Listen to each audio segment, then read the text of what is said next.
May Irons was still wearing the gray travel dress she had slept in when the station agent shoved her carpetbag into the mud and said her promised husband had changed his mind. The town watched from boardwalks and window panes as rain slicked her hair to her cheeks, and the last train screamed west without her. Nolan Morrison had only ridden in for flour, nails, and coffee, carrying grief like a loaded rifle. But when May reached for the empty plate, the hotel keeper snatched away. His gloved hand closed around hers before the laughter could finish. Before we begin, leave your country name below and tell me where this western night is reaching you. Subscribe if stories of rejected brides, protective cowboys, and hard-earned love keep you listening. The whole town of Mercy Bend seemed to have gathered under the low gray afternoon to witness one woman being left behind.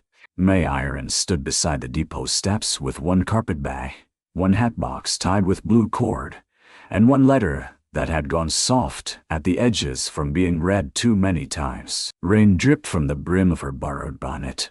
Mud had climbed the hem of her dress. The dust of 3 rail lines and 2 sleepless nights clung to her cuffs. The station agent, Mr. Bell, looked past her as if she were a freight that had arrived damaged. "Miss Irons," he said, keeping his voice low enough to pretend kindness and loud enough for the town to hear. "Mr. Abel Fitch sent word from the Lucky Star Saloon. He incoming." May held the letter tighter. "He said he would meet me at the station. That was before he saw you step down." A hush passed along the platform. It was not silence. It was hunger. The kind people wore when another person's shame gave them something to chew. May turned her face toward the street. Across the road, beneath the sagging roof of the hotel porch, a man in a checked vest laughed into his tobacco-stained hand. Beside him, 2 women in tidy bonnets stared without blinking. One of them glanced at May's thin wrists, her worn gloves, the frayed ribbon at her throat, then looked away with the small satisfaction of someone who had guessed correctly. "Mail order Bry. Rejected before supper." Mr. Bell cleared his throat and lifted her carpetbag, not to help her but to move it out of his way. "You got fare east?" May's lips parted. No sound came. She had used the last of her money on the ticket west, a ham biscuit in Kansas City, and a telegram to her cousin that had never been answered. She had carried no dowry, no trunk, no fine linens. Abel Fitz's letter had promised a home, a name, and work enough to make her useful. He had written that he did not care if she was plain. He had written that he wanted a wife with steady hands. Now steady hands were all she had, and even those trembled. The train behind her gave a long, impatient cry. Steam rolled across the platform and wrapped around her like a burial cloth. Passengers leaned from windows to look. A boy pointed. Someone said, "Poor thing," but the pity carried no warmth. The conductor called the final boarding. May stepped toward the open car, as if courage alone could carry her back east. Mr. Bell blocked her with one arm. "No ticket, miss. I can work for it," she whispered. "I can scrub. So, cook some. Railroad don't take scrubbing." The train lurched, iron wheels clanking. May watched it pull away from Mercy Bend, watched the last car shrink down the shining tracks until rain swallowed it. When the sound faded, the town's attention remained. She had never felt so visible. At the hotel porch, Abel Fitch finally appeared. May knew him from the tintype he had enclosed with his second letter. Narrow shoulders, pointed beard, one pale eye slightly higher than the other. In the photograph, he had worn a sober coat and a hopeful expression. In person, he wore a gambler's smile and no shame at all. "Well," Abel called, "don't look like the advertisement, does she?" Laughter cracked across the street. May did not move. Abel came down from the porch with 2 men behind him. "I asked for a lively wife, young-looking, full-cheeked, a woman who could bring trade to a man's business. This one looks like winter kept her in a cellar." The words struck, but she did not give him the tears he wanted. "You wrote that you owned a mercantile," May said. "I wrote a good many things. And that you needed a wife. I needed one before I heard about the iron's name. He tilted his head. That followed you, didn't it? Folks back east know your father died, owing half the county. I ain't marrying into another man's ruin. My father's debts are buried with him. Debts don't bury easy. May's throat tightened. Her father had died in an ironworks accident, leaving more apologies than money. Her mother had followed within the year. May had answered Abel's advertisement, not because she was foolish, but because hunger had a voice. And after a while it sounded like hope. Abel tossed a coin at her feet. It struck the mud and vanished. For bread, he said. She did not bend to pick it up. The rain thickened. Boardwalk planks darkened. Wagons rattled by slowly, their drivers pretending not to watch. A bay gelding stopped at the far end of the street, beside the general store. The rider sat still in the rain, tall in a dark coat, hat brimmed low, tie. 2 burlap sacks were tied behind his saddle. A coil of rope hung at his hip. He had the look of a man passing through the world, without asking it for anything. Nolan Morrison had come to town for supplies and nothing else. He told himself that before leaving his ranch at dawn. Flour, nails, coffee, kerosene, my bay salt, if Harbin had any that had not caked in the barrel, then back before the North Road washed out. He had not come to Mercy Bend to hear laughter. He had not come to look at a woman standing alone in the mud, with nowhere to go. He swung down from the saddle slowly, as if his body hurt. Some said Nolan had never been right since the fever took his wife, Ruth, and their little boy in the same winter week. Others said he had always been stern, grief only giving him permission to stop pretending otherwise. He spoke little, traded fair, paid in coin, and never stayed longer than need demanded. But he crossed the street now. The laughter thinned before he reached the hotel. Abel Fitch saw him and smiled too broadly. Morrison, didn't know abandoned brides were your business. Nolan's face did not change. They aren't. May lowered her eyes. There was no kindness in that answer, only truth. Nolan looked at the coin in the mud, then at Abel. Pick it up. Abel's smile twitched. What? You threw it. Pick it up. The street held its breath. Abel laughed once. You giving orders now? No. Nolan's voice stayed flat. I am giving you a chance to show you got manners before I forget my. One of Abel's friends stepped back. May looked at Nolan then. Rain ran along the hard line of his jaw. His eyes were not soft. They were gray and tired and closed against the world. But his gloved hand hung open at his side, not reaching for a gun, not reaching for her, just standing between cruelty and its next word. Abel bent, snatched the muddy coin, and shoved it into his vest pocket. You can have her, Morrison. Might suit that dead house of yours. A muscle moved in Nolan's cheek. May flinched at the cruelty before he did. Nolan turned toward her. You eaten today? She did not know how to answer with the whole town listening. I asked plain, he said. No, he looked toward the hotel keeper. Plate of stew. The keeper folded his arms. She got money. I don't serve trouble. Nolan's eyes shifted to the man. Then serve stew, and keep your talent hidden. A few people looked down to hide their smiles. Not humor, relief. It was easier to smile when danger had moved away from them. The hotel keeper muttered but went inside. May stood rigid, ashamed by the purchase of a meal, ashamed by her hunger, ashamed that her body betrayed her with a faint sway at the smell of beef and onions coming from the kitchen. Nolan did not touch her. He did not ask her to trust him. He only stepped back enough for her to breathe. When the stew came, the keeper set it on the porch rail instead of a table. No spoon. May looked at it. Her hands curled. Nolan pulled a clean folding knife from his coat, wiped the handle with his handkerchief, and handed it to her closed. It's not a spoon, he said. I know. Best I got. She took it. She ate slowly, cutting potato pieces against the side of the tin plate, lifting them with the knife, because she would not lick gravy from her fingers in front of these people. Nolan stood near his horse and watched the street, not her. That was the first mercy he gave. When the plate was empty, May wiped the knife carefully and tried to return it. "Keep it till you get a spoon," he said. "I cannot." "You can." "I cannot take things from a stranger." At that, his mouth tightened. "Then don't take." Borrow. Borrow sounded different, temporary, dignified. May closed her hand around the knife. The rain grew colder. Mr. Bell locked the depot office.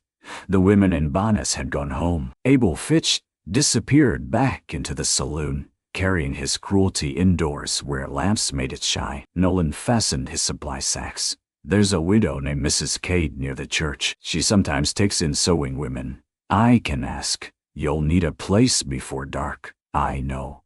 He nodded once, mounted, and turned his horse toward the livery. May watched him go, then lifted her carpet bag. By the time she reached Mrs. Cade's small house, the widow had already heard. "No room," Mrs. Cade said through a crack in the door. "I can sleep in the kitchen." "No room." "I can work for my board." I said no room.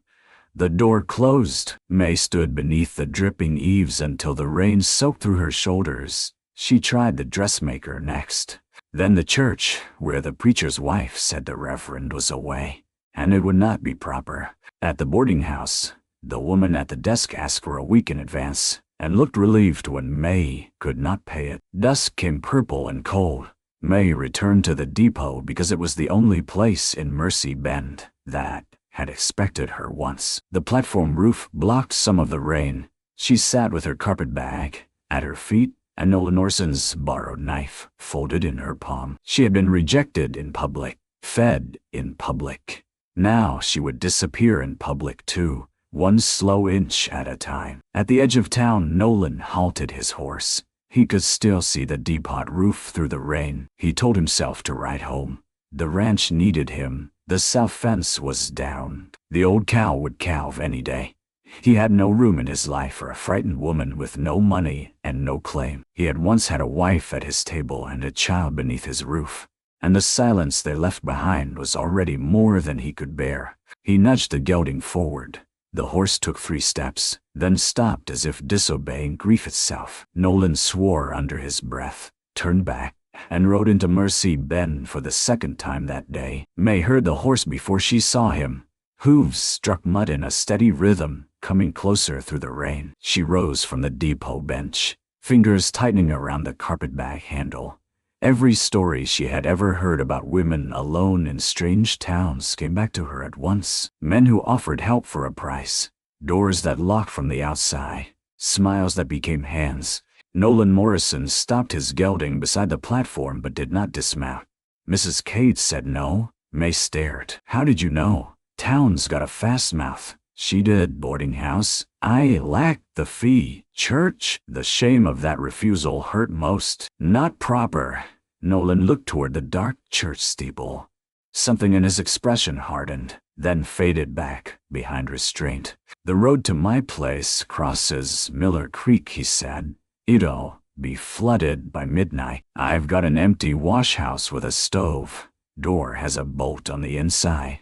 You can sleep there one night." May stepped back. Nolan saw it and looked away. "I don't blame you for thinking poorly of the offer. I do not know what to think. That makes 2 of us." Rain drummed on the depot roof. May looked at his horse, then the darkening street. The saloon windows glowed yellow. Men moved behind the glass. Abel Fitch might come out again, or someone worse. Pride could keep a woman upright, but it did not make walls. "One night?" she asked. "One night. In the morning I'll bring you back or take you to the stage office." "I have no stage fare." "I didn't ask if you did." "I will not be bought." "No, I'll know. And I will not become another man's mistake." At that, Nolan's eyes found hers. The words had struck some buried place in him. "Neither will I," he said. The answer did not comfort her exactly, but it sounded honest. He dismounted and loosened a blanket from behind the saddle. "You can ride. I'll walk till the road climbs." I can walk. You'll slow us and freeze." She drew herself up. "I have walked cold roads before." "I believe you." He held out the blanket, not moving closer. "I'm saying this one is mine, and I know where it gives way. May took the blanket because the shaking had begun in her knees. The town watched again as Nolan Morrison helped her mount. He did not lift her by the waist. He braced the stirrup, held the reins, and let her climb with what dignity she had left. Her wet dress clung, making the effort awkward, but he turned his face toward the street until she settled. The hotel door opened. Abel Fitch leaned out, hat tipped back. "Taking delivery after all," he called. Nolan's hand tightened on the bridle. May felt the gelding sense it. She expected anger, a threat, a blow. Instead, Nolan said, "You ever speak of her like freight again, I'll let your creditors know where you hide your cash box." Abel's mouth shut. May looked down at Nolan. There had been no wild temper in him, only a cold aim. It frightened her a little. It comforted her more. They left Mercy Bend under a lid of clouds. For the first mile, neither spoke. Nolan walked at the horse's head, boots sinking into mud. May held the saddle horn and tried not to sway. Hunger had eased, but weakness remained. The prairie opened around them, black grass bending beneath rain. Far off, lightning showed the bones of cottonwoods along the creek. When the road began climbing, Nolan stopped. "I'll ride behind, you say, if you need me to get down." May stiffened. "I won't touch you except to steady you," he said, "and only if you ask." She nodded. He mounted behind her with careful distance, one arm around, but not touching, taking the reins. Heat from his coat reached her back. She hated that it helped. "You always speak so little," she asked after a time. "No." She waited. He added, "Used to speak more, that was all." The creek had risen brown and angry by the time they reached it. Water dragged branches downstream, slapping rocks hidden beneath the surface. May's breath caught. "We cannot cross that." "We can, if the horse keeps his feet. And if he doesn't, then we get wet." "That is not reassuring." "Nah." He urged the gelding forward. Water surged around the horse's legs, then his belly. May gripped the saddle horn. Halfway across, a floating branch struck the gelding's shoulder. The horse stumbled. May cried out before she could stop herself. Nolan's arm came around her then, firm as a rail, holding her in place while he spoke low to the animal. "Easy, Judge. Easy now. One more. That's it." They climbed out with water streaming from the horse's legs. May was shaking hard. Nolan released her the moment they were safe. "I touched you. I know. You asked without words." She swallowed. "I did." His ranch appeared after another mile, first as a darker shape against the dark, then as a house with no lamp in the front window. A barn leaned beside it. A windmill turned with a tired creak. The yard was orderly but joyless, as if every tool had been put away by a man who did not expect company and did not invite memory. Nolan stopped at a small building behind the house. The wash house had a stone chimney, a narrow cot, shelves with soap and jars, and a stove cold as iron could be. He lit a lantern, then stepped back outside to fetch wood, leaving the door open. May noticed that first. He left the door open. When the stove caught, warmth began to push against the damp. Nolan brought a bucket of water, a folded quilt, and a tin cup. "Bolt works," he said, showing her from the outside. "Window sticks? Don't force it or it'll crack." May looked at the cot. "Where will you sleep? In the house? Alone?" His face closed. "Yeah," she regretted asking. He reached into his coat and took out a spoon. Not polished, not fine, just a spoon. "You can return the knife." May unfolded her fingers. She had held the borrowed knife so long, its shape had marked her palm. Their hands did not touch in the exchange. "I will pay for the stew," she said. "No need." "There is need to me." He studied her. "Then work tomorrow for it. If you choose what work, coffee needs grinding, shirts need mending, south fence needs wire tied. If the rain lets up, you can choose what suits you." No one had asked what suited her in a very long time. "Thank you," she said. Nolan nodded once and turned to go. "Mr. Morrison." He stopped. "Why did you come back?" Rain ran from the roof between them. The lantern lit one side of his face, leaving the other in shadow. He seemed about to say something simple, something that would cost him nothing. Instead, he said, "Because I rode away first." Then he crossed the yard to the dark house. May bolted the door after him and stood listening to his boots fade. The wash-house warmed slowly. She removed her wet bonnet, unpinned her hair, and spread her dress near the stove. In her carpet bag she had one clean chemise, a worn Bible, 2 letters from Abel Fitch, a photograph of her parents, and a packet of needles wrapped in cloth. She touched the photograph, then set it beneath the pillow. Outside, the wind rose. Inside the main house, Nolan did not light the parlor lamp. He stood in the kitchen with his hand on the back of a chair that had not been moved in 3 years. Ruth's chair. Their son Eli had carved a crooked star into one leg with Nolan's pocket knife, while Ruth pretended sternness and hid her smile. Nolan had not sat in that chair since the funeral. He had brought a woman to the ranch, not a wife, not a promise. Just a person with nowhere else to sleep. Yet the house seemed to know and accuse him for it.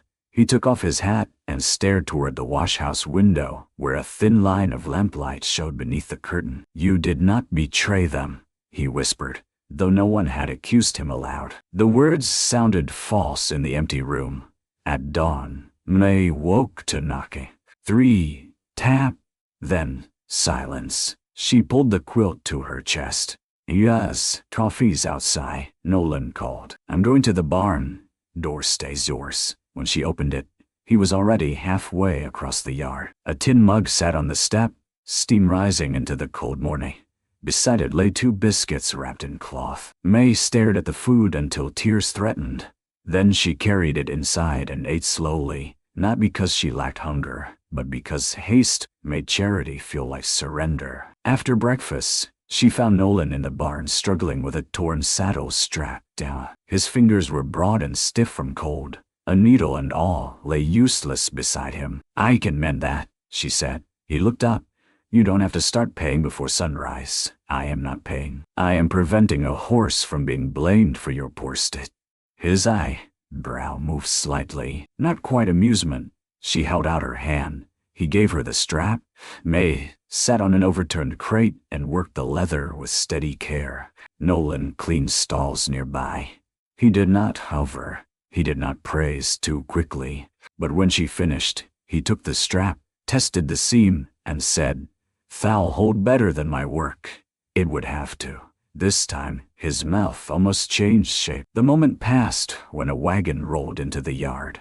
A woman in a green shawl sat at the reins, 2 children beside her. Mrs. Lottie Harbin from the general store. May recognized the sharp kindness of her face from town. "Nolan Morrison," Mrs. Harbin called. "Half of Mercy Ben says you've taken a bride, and the other half says you've taken scandal. Which half do I disappoint?" Nolan stepped from the barn. "Neither." She needed shelter. Mrs. Harbin's eyes moved to May, measuring wet hair now braided, worn dress brushed clean, hands inked with saddle dye. "May irons." May sat before anyone could name her otherwise. Mrs. Harbin nodded. "Good. A woman ought to get her own name into a room before rumor does it for her." Nolan glanced at May, and for the first time since the depot, she felt not rescued but recognized. Lottie Harbin had brought flour. Nolan had forgotten, and gossip she pretended not to carry. By noon, she had May seated at the Morrison kitchen table, with a basket of torn shirts, 2 children shelling peas on the floor, and a pot of beans simmering with enough onion to make the house smell inhabited. Nolan moved in and out with unnecessary trips to the barn, each time pausing, as if the sight of people in his kitchen struck him in the chest. May noticed the chair he never touched. It sat near the stove, polished by old use and new avoidance. One leg bore a crooked little star. No dust lay on it, which meant Nolan cleaned it. No one sat in it, which meant he mourned it. Lottie noticed too, but said nothing. "Store account is tight all over town," Lottie said as she knotted thread. "Abel Fitch owes half the merchants and smiles at the other half. He bragged this morning that he saved himself from marrying debt." Ma's needle paused. Nolan, at the dry sink, set down a cup harder than needed.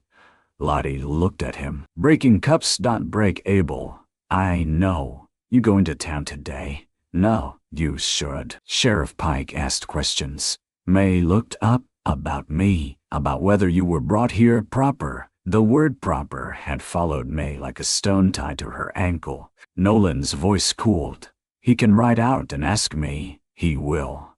And Reverend Bellamy's wife is already saying a decent man would send Miss Irons to a respectable home. May folded the shirt in her lap. There was no respectable home available last night. Lottie's eyes softened. That is what I told her. Nolan turned toward May. You don't have to stay. I know. You can go with Mrs. Harbin now. If she's offering, Lottie lifted both brows. I would. But my sister and her brood came in from Laramie, and I've got 6 bodies in 3 rooms. I can offer day work at the store. Not a bet. May's pride rose before her sense did. I will take work. Good, Lottie said. Come tomorrow. I need labels written, bolts measured, and someone to tell customers no when they ask for credit I can't give. Nolan reached for his hat. I'll drive her in, May said. I can walk. Both Nolan and Lottie answered no. The children giggled, then grew quiet under Nolan's look. He did not mean to frighten them. May could see that. The habit of sternness came over him like weather. The younger child, a girl named Susie, dropped peas from her small hands. They scattered beneath the table. Nolan stepped back, as if noise itself had startled him. May knelt and gathered peas into her apron. No harm done. Susie looked close to tears. Mama says Mr. Morrison don't like children. The kitchen went still. Lottie closed her eyes. Susie, Nolan's face drained of all expression. May did not rush to fill the silence. She handed Susie 1 pea, then another. Some people like children, and still forget how to show it. Susie considered this with solemn importance. Do you?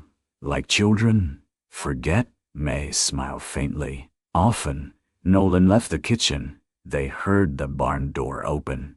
Then shut. Lottie's voice lowered. His boy would be 5 now. May looked at the empty chair. Fever took Ruth first, Lottie said. Ely 2 days later. Nolan dug through frozen ground for both. After that, he stopped coming to church, stopped staying in town, stopped laughing at anything worth laughter. May threaded her needle again. Grief can make a locked door of a person, and hunger can make a woman accept a roof from one, Lottie said gently. May did not answer. That afternoon rain stopped. The world shone with wet grass and silver puddles. Nolan harnessed the wagon to take Lottie and the children home. May helped load a crate of eggs for the store. When Susie climbed onto the wagon seat, she looked toward the barn. Mr. Morrison, she called. Nolan appeared in the doorway. I'm sorry about the peas. He looked as if the apology pained him. Peas are hard to manage. Susie nodded gravely. They roll. They do. The child smiled. Nolan turned away quickly. May saw then that his coldness was not empty. It was crowded with things he would not let out. The next day, Nolan drove her to Mercy Bend. May sat beside him on the wagon bench, her carpetbag at her feet, because she refused to leave all she owned in a washhouse on a stranger's ranch. The road had dried enough for wheels, but deep ruts jerked the wagon. Nolan kept one hand ready near the seat back. When they hit rough patches, never touching unless she slipped, town saw them arrive. Mercy Bend was smaller in daylight and crueler for it. Men outside the blacksmith paused mid-swing. Women entering the mercantile slowed. Abel Fitch stood under the saloon awning, toothpick in his mouth, watching May step down from Nolan's wagon. Morning, Mrs. Morrison, Abel called. May froze. Nolan said nothing, but the set of his shoulders changed. May turned toward Abel before Nolan could. My name is May Irons. 4 now. The street listened. May's face burned, but she lifted her chin. Longer than your promises last. A murmur ran along the boardwalk. Abel's smile thinned. Nolan looked at May then, and there was something new in his eyes. Not softness, respect. Inside the general store, Lottie gave May an apron and a ledger. Work steadied her. Work always had. She measured calico, stacked tins, swept flour dust, and copied prices in neat script. Customers came first to stare, then to purchase, then to ask questions dressed as concern. "Are you kin to Mr. Morrison?" "No." "Staying at his place, for work and shelter, planning to marry him?" May looked directly at the woman. "Are you planning to buy the blue ribbon or only handle it?" The woman bought the ribbon.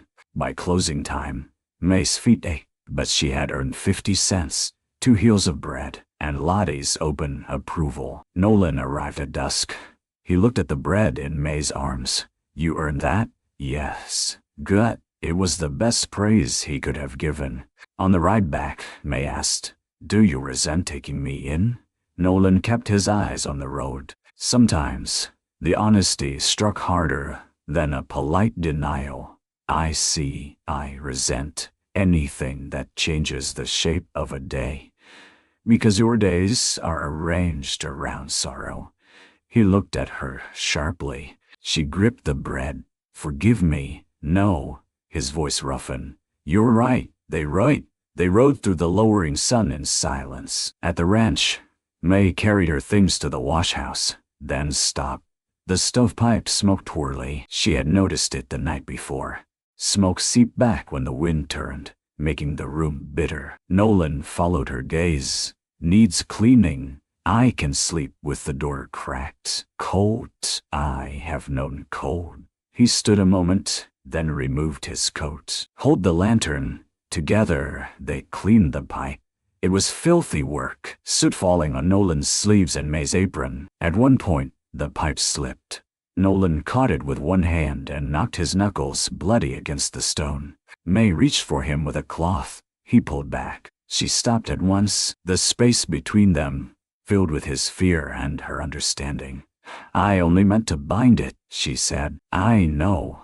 "Then let me." His jaw worked. Slowly, he held out his hand. May wrapped the cloth around his knuckles. His fingers were warm and tense. The intimacy of such a small service made her look away. "There," she said. "It will hold, like the saddle strap. If you do not ruin it being stubborn." A faint sound left him. It was not laughter, but it had once been related. That night, with the stove drawing clean and heat steady in the wash house, May sat under the quilt and listened to the house across the yard. For the first time, she did not feel like freight left at the wrong station. She felt like a worker who had earned bread. She felt like a woman whose name had been spoken aloud and kept whole. The rumor reached the ranch 3 mornings later, carried by Sheriff Amos Pike on a dun horse, with a batch dull from weather and a face sharpened by duty. Nolan was in the yard splitting wood. May was hanging wash between 2 posts, her sleeves rolled, her hair pinned plain. The sight of the sheriff made her hands go cold before she knew why. Pike dismounted. "Morrison." "Sheriff." "Miss Irons." May nodded. The sheriff looked uncomfortable, which frightened her more than anger would have. "Need to ask a few questions." Nolan set the Assad down. "Ask privately." "No," May said, before Nolan could answer. Both men looked at her. She gripped a wet sheet. "If the questions concern me, I will hear them." Pike removed his hat. "Abel Fitch filed complaint that you accepted marriage passage under false pretenses." The yard tilted. "What false pretenses?" Nolan asked. "Claims Miss Irons concealed family debt and intended to defraud him of support." May's voice came thin. "He abandoned me. He says he refused marriage after learning facts withheld. I withheld nothing. He never asked about my father's debts." Pike shifted. "He also says you took shelter here to force a respectable man's hand into marriage with you." Nolan's face went still in a way May had learned to fear. "I am not respectable enough for forcing," he asked. Pike sighed. "Don't twist it, Nolan. I'm trying to understand which lie you wrote out to polish." The sheriff's eyes hardened. "I wrote out because town talk is becoming trouble. Reverend Bellamy's wife says the church ladies intend to petition that Miss Irons be removed to county charity before scandal worsens. May's nails dug into the sheet. County charity meant a poorhouse 2 towns over. She had heard enough of such places. Women packed into rooms, work without wage, names erased beneath need. Nolan said, "She isn't going." Pike turned to May. "Do you wish to remain here?" The question sounded lawful. It did not feel free. If she said yes, she invited judgment. If she said no, she had nowhere. "I wish to work," she said. "I wish to repay what I owe. I wish not to be spoken of as if I am absent while standing in my own shoes." The sheriff's face softened despite himself. Nolan looked at her, then away. Pike put his hat back on. Best way to quiet tongues is to arrange proper lodging or proper marriage. May felt the old trap closing. Marry for safety, disappear for respectability. Choose between hunger and a locked door. Nolan's voice came rough. Marriage used to be proper at this ranch. Didn't stop death from entering. The sheriff flinched. "I know what you lost." "No, Amos, you know where the graves are." Silence spread across the yard. Pike mounted slowly. "I'll hold Abel's complaint for now. But he's stirring men at the saloon. Says Morrison keeps what other men reject. Says Maybe, his dead wife's memory, deserves better." May looked at Nolan. The assay handle creaked beneath his hand. Pike rode away, leaving hoofprints full of brown water. Nolan picked up the assay and swung so hard the log split clean and the blade buried deep in the block. Then he walked to the barn without speaking. May stood alone with the wet sheets flapping around her like surrender flags. That evening Nolan did not come to supper. May had cooked beans and fried bread in the washhouse to avoid presuming on his kitchen, but she carried a plate to the barn anyway. He sat on a bale near a stall, rubbing his thumb across a small wooden horse. It was no longer than his palm, crudely carved, one leg shorter than the others. May stopped in the doorway. "I brought food, not hungry. I know the habit." He closed his hand around the toy. She set the plate on a crate. "I will go if you ask." He said nothing. She turned. "My boy made horse sounds when he ran," Nolan said. May stood still. Not words at first, just sounds. Ruth said he had learned the language of the barn before people. His voice was flat with the effort of control. Fever took her voice on Monday. Took him by Thursday. I held him while he burned and told him morning would come cooler. May's throat ached. "It didn't," Nolan said. "No comfort fit." She knew because people had tried to comfort her after her father died, saying at least he had not suffered long, as if death were kinder when it hurried. May stepped inside. "My mother sold her wedding ring to bury my father. Then she folded his work shirt every Sunday and set it beside her bed. People said she should stop. She said stopping would be another death." Nolan looked at her. "I do not think love leaves because another hungry person enters a kitchen." May said. The barn darkened around them. Nolan's eyes shone, but no tear fell. Ruth sat in that chair by the stove. "I know. I hear it scrape sometimes." May nodded. "I hate that you noticed. I am used to room speaking." He gave a short, broken breath. May looked at the wooden horse. Did Eli carve that? With more help than he admitted, he had good help. Nolan's hand tightened again, but this time he did not hide the toy. The fragile piece lasted until Saturday. May was working at Harbin's store when Abel Fitch came in with 2 men and a smile too clean for his face. Lottie was in the back room counting flour sacks. Nolan had not come to town. A cow had gone lame that morning. Abel leaned against the counter. "Miss Irons." May continued writing labels. "Mr. Fitch, I hear Morrison want marry you." She dipped a pen. "I hear you still owe for 3 bottles of hair tonic." One of his men snorted. Abel's cheek colored. "You think you found protection," he said quietly. "But you found a graveyard with a roof. That man will not keep you. He couldn't keep his first wife breathing." May stood so quickly the stool scraped. Abel smiled because he had struck deep. "You will leave him out of your mouth," May said. "Or Lottie entered then. Or you can leave my store before I remember. My broom has two ends. Abel did not move. There's a stage Monday. I'll pay your fare, East May Irons. You sign a paper saying you deceived me, and I'll let you go clean. May's pride recoiled at the word let. And if I do not, then I send letters east. To anyone with your father's name in a ledger. To the sheriff. To the county judge. I'll say you came here to trap a widower and steal his land. Lottie's face went pale. May whispered, "Why?" Abel leaned closer. "Because people laughed when you answered me in the street. Because Nolan Morrison threatened me. Because I was done with you until you made me look small."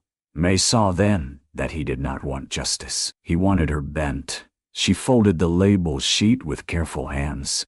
"You were small before I arrived." Abel's eyes flashed. He reached across the counter and seized her wrist. The store door opened. Nolan stood there with mud on his boots and storm in his face. "Hand off," he said. Abel released May at once, but not before Nolan saw the red marks on her skin. Lottie moved between shelves. "No blood in my store." Nolan did not look away from Abel. Then he best walk out with what he came in with. Abel lifted both hands. "No harm. Just business with my former intendant. She was never yours." The words filled the store. May felt them settle around her, not like ownership, but like a fence built against wolves. Abel's smile returned, thinner and meaner. "Careful, Morrison. Folks already say you dishonor Ruth by keeping this one. How long before they say you wanted a desperate woman because no decent one would enter that house?" Nolan moved one step.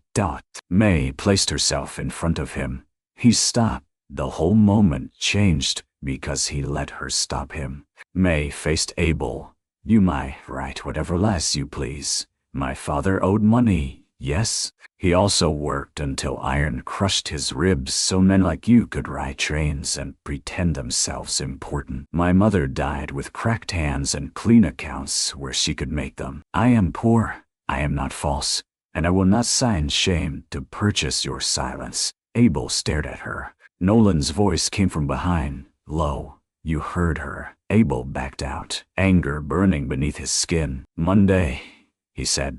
"Stage leaves at 9. You'll wish you were on it." When he was gone, May's legs weakened. Nolan reached out, then stopped before touching. "Your wrist?" She looked down. Red finger marks circled it. "It will fade." His voice broke. "That is not the measure." May met his eyes. In them she saw fury, grief, guilt, and something more dangerous, because it was not loud care. "I stopped you," she said. "You did. You let me." His face tightened, barely, "But you did, for May." That mattered more than any rescue. Sunday morning came with a hard wind, and a sky the color of pewter. Nolan hitched the wagon before sunrise. May stepped from the washhouse wearing her gray dress, brushed clean, with her hair pinned under a plain bonnet. She carried Abel's letters, her parents' photograph, and the 50 cents she had earned, wrapped in a handkerchief. Nolan looked at the bundle. "You going somewhere? To church?" He went still. "I was told my presence is improper," she said. "I intend to be improper where they can see me. Nobody asked me to church in 3 years. I am not asking." "Good. I am going. You might drive or not." Nolan looked toward the road, then the house, then the 2 graves on the rise beyond the windmill. May had seen them only from a distance. 2 wooden crosses kept straight, grass trimmed close around them. "I don't sit under Bellamy," he said. "Then sit under God and ignore Bellamy." His mouth tightened at the boldness of it. "You make hard things sound simple." "No, I make them sound necessary." For a moment she thought he would refuse. Then he climbed onto the wagon seat. Mercy Ben turned to watch them arrive. Church bells rang thinly in the wind. Families moved up the steps in stiff clusters. Reverend Bellamy stood at the door, his wife beside him, her smile fixed as a pin. Sheriff Pike removed his hat when May passed. Lottie Harbin, already in a pew with her children, lifted one hand. Nolan stopped at the threshold. May saw his breathing change. Inside waited hymns Ruth had sung, Pews Eli had climbed under, people who had brought casseroles after the funeral, and then grown impatient when grief did not leave with the empty dishes. "You do not have to," May said quietly. His jaw worked. "Neither do you. No, don't. But I am tired of being hidden for other people's comfort." Nolan looked at her then. "So am I." They entered together. The whispers moved like wind through wheat. May sat beside Lottie. Nolan remained standing until the hymn began, then lowered himself into the pew as though every inch cost him. Reverend Bellamy's sermon that morning concerned virtue, appearances, and the danger of temptation, entering a household unguarded. His eyes found May more than once. They found Nolan too. May felt the burn of it, but she did not bow her head, except for prayer. After the service, the congregation gathered outside. Abel Fitch stood near the gate, dressed in a fine coat likely bought on credit. Beside him was a thin man with spectacles and a leather satchel. Abel smiled. "Miss Irons, Judge's clerk here has a statement ready. You sign, I pay the stage and your first week east. Refuse, and the complaint goes forward." Nolan stepped down from the church porch. "Not here." Abel raised his voice. "Why not? Let decent folks hear. She deceived me and lodged with a widower to force marriage. I offer mercy." May heard someone gasp. Mrs. Bellamy pressed a hand to her throat, delighted by her own horror. The clerk opened his satchel. May's fingers went numb around her handkerchief of coins. Nolan moved close enough to speak only to her. "You don't sigh. If I do not, he will drag your name through mud. My name's seen mud." Ruth's name. Pain crossed his face. May looked toward the graves beyond town in her mind. She would not be the woman who brought cruelty to a dead wife's memory. "I can go," she whispered. Nolan's eyes sharpened. "Do you want to?" Want had little to do with survival, but he had asked. "No, then don't," Abel called. "Well," May lifted her chin, but before she could answer, Nolan walked to the center of the churchyard. "I've got something to say." The crowd quieted. Nolan removed his hat. Wind moved through his dark hair. He looked older, bareheaded, grief showing plainly where the hat had shaded it. 3 years ago, this town buried my wife, Ruth Morrison, and my son, Eli. Some of you dug, some prayed, some stood in my kitchen and told me the Lord would fill the empty places. His voice did not rise, but it carried. He did not fill them the way I demanded. So I locked my house, locked my mouth, and called it faithfulness. May could not move. Nolan looked at the crowd, not at her. 4 nights ago, May Irons was left at the depot in the rain by a man who wrote promises he did not mean. I rode away. Then I came back because leaving her there would have made me less than the man Ruth married. Abel's jaw tightened. Nolan continued. May did not trap me. She did not deceive me. She slept behind a bolted door and worked for every bite she took. She mended my saddle better than I could. She earned wages at Harbin's store. She stopped me from putting my fist through Abel Fitz's teeth when he deserved it. A shocked murmur passed over the churchyard. May pressed a hand to her mouth. And if any man here thinks giving shelter to a hungry woman stains a dead wife's memory, Nolan said, his voice roughening. Then he knew Ruth poorly. She fed strangers before she fed herself. Lottie began to cry silently. Mrs. Bellamy looked away. Abel stepped forward. Pretty speech doesn't change impropriety. No, Nolan said. This does. He took a folded paper from his coat. May's heart jolted. I went to Sheriff Pike last night, Nolan said. Had him witness a contract. May Irons is hired at Morrison Ranch as housekeeper, seamstress, and bookkeeper for 6 months. Wages paid weekly. Room secured private. No claim of marriage. No debt of board. Free to leave at any time. The sheriff nodded from the edge of the crowd. Legal. Abel's face reddened. You'd pay her. I already owe her. For what? Nolan looked at May then. For making the place less dead. The words struck her with such tenderness she nearly stepped back from them. Abel turned to the crowd. You hear that? He shames Ruth openly. An older woman pushed forward with a cane. Mrs. Ada Pike, the sheriff's mother, who had delivered half the town's babies and feared no living man. Ruth Morrison once gave my grandson her own broth when he was sick, Ada said. She would box your ears for using her as a fence against mercy. A sound moved through the crowd, not laughter, but judgment changing direction. Lottie stepped beside May. May worked honest in my store, paid more attention to my ledger than half the men who sign it. The blacksmith said, "Abel owes me $8, the hotel keeper muttered. "Owes me 12, the clerk looked at Abel with fresh interest. Abel saw the ground shifting beneath him. "This ain't about my accounts," Nolan said. "No, it's about character. Yours is finally on display." Abel lunged then, not at Nolan, but at the paper in his hand. Nolan stepped back. Abel stumbled, lost footing in the wet churchyard, and fell hard into the mud. No one helped him rise. May walked forward. She did not look at Abel. She looked at Nolan. "You risked your name," she said quietly.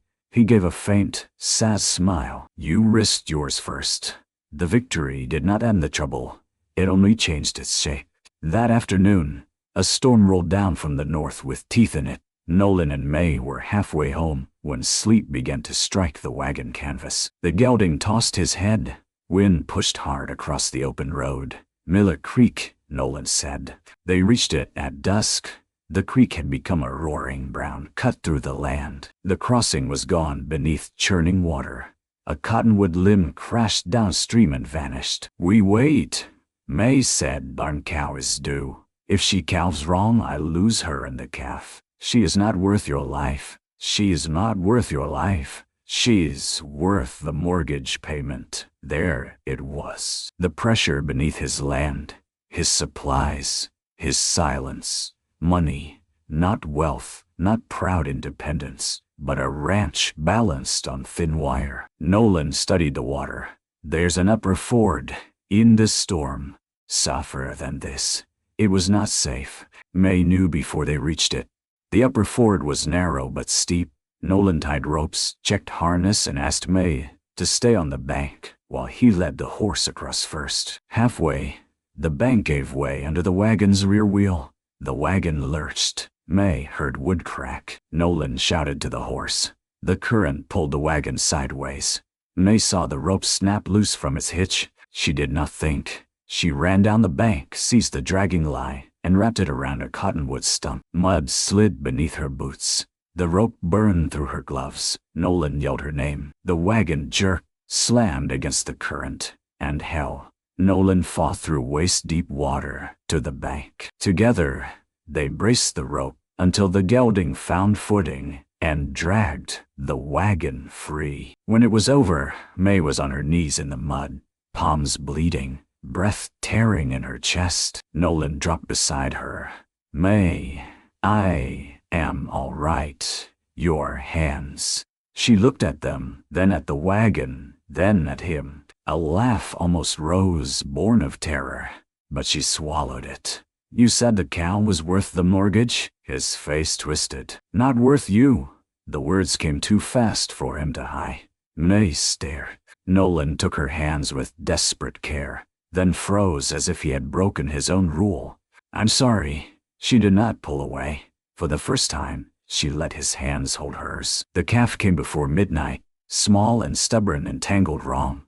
May stood in the barn with bandaged hands while Nolan worked under lantern light. His sleeves rolled, his face pale with strain. The cow groaned. Rain hammered the roof. Wind found every crack in the boards. "Hold her head," Nolan said. May moved at once. The cow's breath blew hot against her skirt. Nolan spoke softly to the animal, all the gentleness he kept from people pouring out where no one could accuse him of weakness. "That's it, girl. Stay with me. We ain't losing you." May heard the "we" as clearly as if he had placed it in her hands. It took an hour. When the calf finally slid onto the straw, slick and shivery, May thought Nolan might collapse. Instead, he cleared the calf's mouth, rubbed life into its ribs, and waited. The calf twitched, then breathed. May's knees weakened with relief. Nolan sat back hard in the straw. His wet hair clung to his forehead. For one unguarded moment, he smiled. It changed his whole face. May felt the sight enter her like warmth. By morning, the storm had passed. Sunlight broke over the ranch in pale gold. The yard steamed. The windmill turned. The world looked washed and unfinished. Nolan found May outside the wash house, trying to button her cuff with bandaged fingers. "Don't go to the store today," he said. "I made a promise to Lottie. You saved my wagon, my horse, likely my cow. Rest. I saved my wages too." His mouth tightened. He understood then. Work was not stubbornness to her. It was safety, proof, a floor beneath her. "I'll drive you," he said. In town, the churchyard scene had done its work. People still stared, but some nodded now. Mrs. Bellamy did not. Abel Fitch was nowhere at first, which made May uneasy. Lottie fussed over May's hands, then set her to light work at the counter. Around noon, Sheriff Pike entered with a paper in hand, and Nolan beside him. May's stomach dropped. "What has happened?" Pike removed his hat. "Abel Fitch tried to leave town this morning," Lottie snorted. "With whose money?" "Enough of other people's that he was stopped."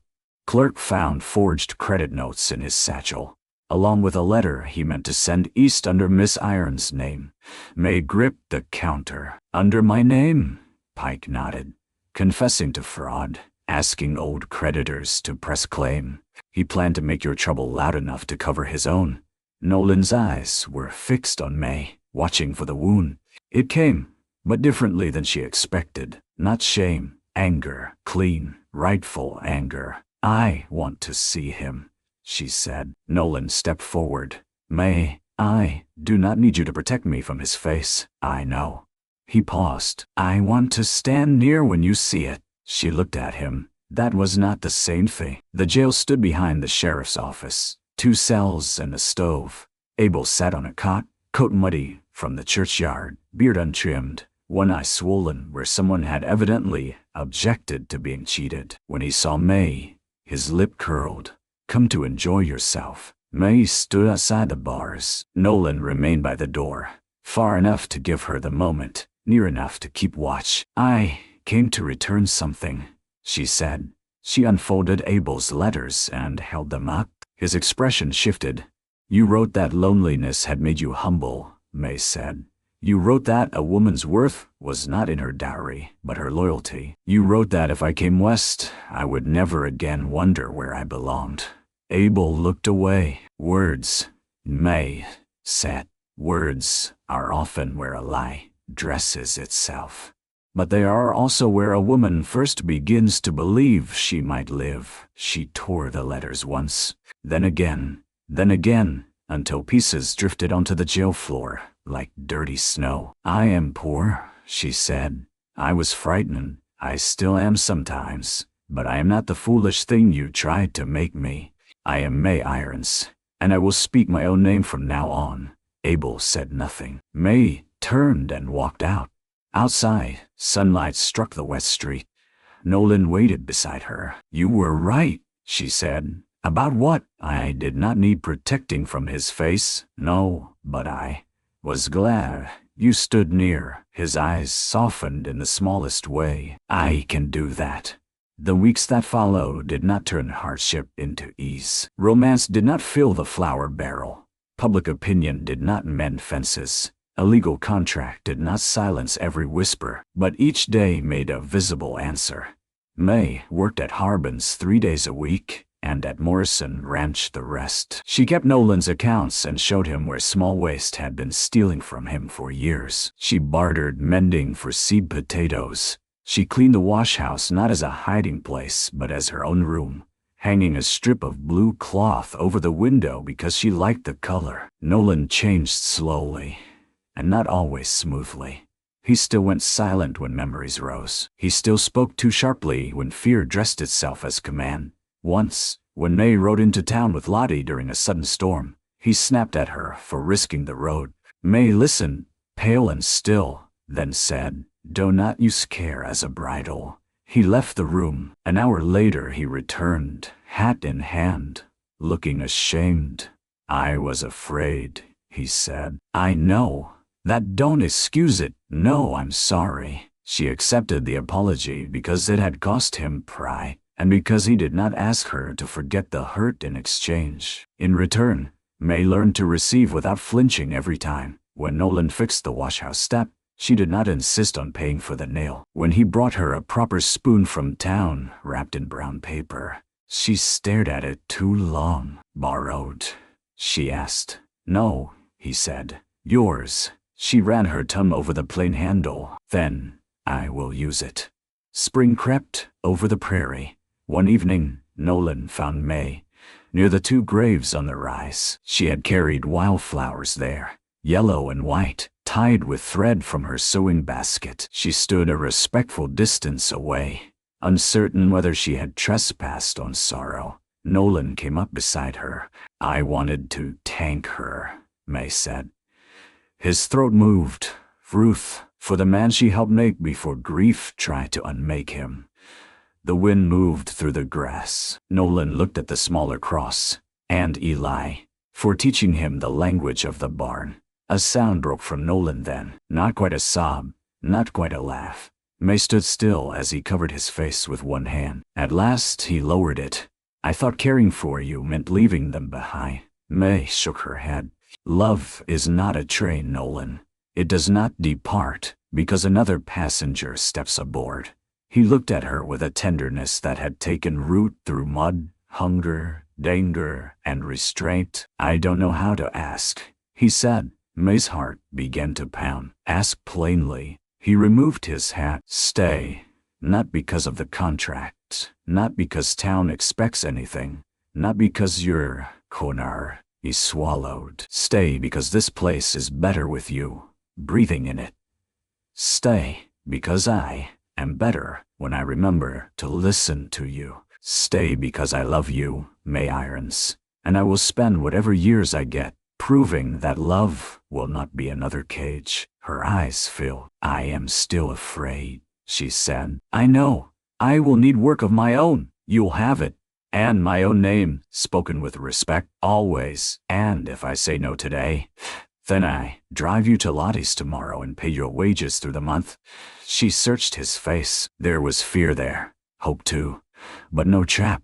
May stepped closer. Then ask me tomorrow. Pain flashed across his face before he understood. Tomorrow. And the day after. And perhaps the day after that. Her voice trembled. Let me learn that asking does not end my freedom. Nolan nodded slowly. Lie can do that. He did. Every evening for 9 days. He asked in some plain, careful way. Will you take supper in the house? Will you walk the south fence with me? Will you sit in the kitchen while I fix the lamp? Will you tell me when I go quiet too long? On the 10th evening, rain began again. It was not the cruel rain of May's arrival, but a soft spring rain that silvered the yard and tapped the porch roof. Nolan drove into Mercy Bend for supplies. Flour, coffee, nails, kerosene, salt. May rode beside him on the wagon bench, wearing a blue ribbon Lottie had given her and gloves that covered the faint scars on her palms. The town no longer stared as it had. People looked, of course. People always looked. But Mrs. Cade nodded from her gate. The blacksmith tipped his hammer. Sheriff Pike lifted a hand. Lottie stood in the store doorway with Susie beside her, both smiling as if keeping a secret. Nolan loaded the supplies. May checked the list. At the depot, the eastbound train screamed into town, brakes shrieking, steam rolling white across the platform. May went still. Nolan saw. This was where she had been left, where laughter had found her, where a train had carried away every last claim she had to certainty. He set the flour sack down.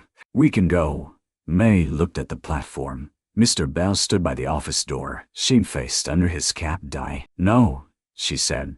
I want to stand here a moment. Nolan stayed beside the wagon. May crossed the muddy street to the depot steps.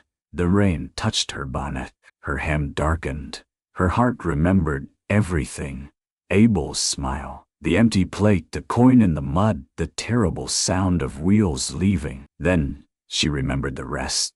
A gloved hand closing around hers, Before the laughter could finish, a washhouse door with a bolt on the inside, a spoon wrapped in brown paper, a man who had ridden away and hated himself enough to come back. May turned. Nolan stood in the street with the supplies behind him, hat low, shoulders broad, waiting without pulling her toward him. She walked back by choice. When she reached him, he said, "May Irons, will you ride home with me?" She looked toward the train, then toward the road west, then at the man who had learned not to make rescue another kind of possession. "Yes," she said, "and tomorrow, if you ask plainly, I might answer more."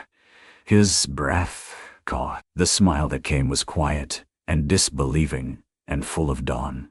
He helped her onto the wagon with the same respect he had shown the first night, bracing the step, holding the reins, letting her climb by her own strength. Then he mounted beside her. As they rode out of Mercy Bend, the train whistle cried behind them. But this time it did not take May Irons away. It only marked the hour when a grieving cowboy, who had come for supplies, turned his wagon toward home with a frightened mail-order bride seated beside him, no longer freight, no longer abandoned, but a woman choosing the road, the rain, and the hard-earned love waiting at the end of it.